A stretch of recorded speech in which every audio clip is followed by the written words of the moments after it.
Cette année, 90 journalistes, français, allemands, britanniques et belges, ont été accueillis.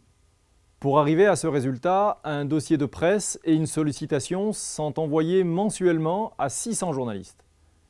La contre-valeur publicitaire des articles est estimée à 1 million d'euros pour un investissement de 35 000 euros. Bonjour Stéphane, comment ça va? Bonjour, bienvenue. Tu connais la maison? Oui, bien sûr, je suis ravie d'être là. Quel a été le rôle de Héros Tourisme dans vos relations presse? Héros Tourisme a joué un rôle essentiel en tant que partenaire. Il est vrai que la Ville de la Limonade est une entreprise de petite taille qui n'a pas les moyens et nous n'avons pas les compétences d'une communication à l'international. Héros Tourisme nous a permis une lisibilité sur certains pays européens comme l'Angleterre, l'Allemagne et le Benelux. Pour vous, quelle a été l'action presse qui vous a le plus marqué? Ça serait sans doute l'accueil de journalistes anglais qu'Héros Tourisme nous a envoyé. Ça nous a marqué dans la mesure où nous leur avons fait une initiation à la dégustation en anglais. C'était une première pour moi.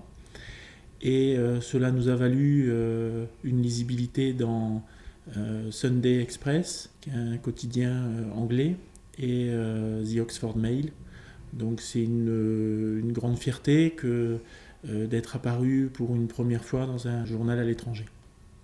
Côté web, cette année a vu naître 2 nouvelles applications mobiles pour smartphone et pour tablette, drainant au final 1 million de visiteurs sur notre portail.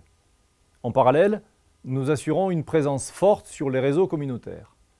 Un groupe de travail Web 2.0 a été mis en place auquel participe l'Office de tourisme de Frontignan.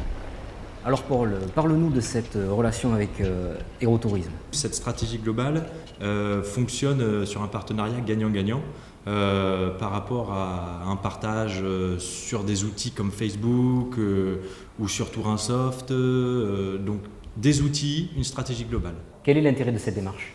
Alors il faut mutualiser la visibilité de chacun, ça c'est essentiel. Et on a plusieurs community managers pour chaque office, enfin pour différents offices.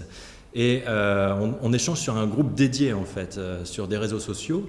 Et ça nous permet, lorsqu'on a un événement, de le mettre en avant 2 ou 3 fois plus que si on était tout seul dans notre coin. Et ça, c'est très très important à mon avis par rapport à la destination, le Languedoc.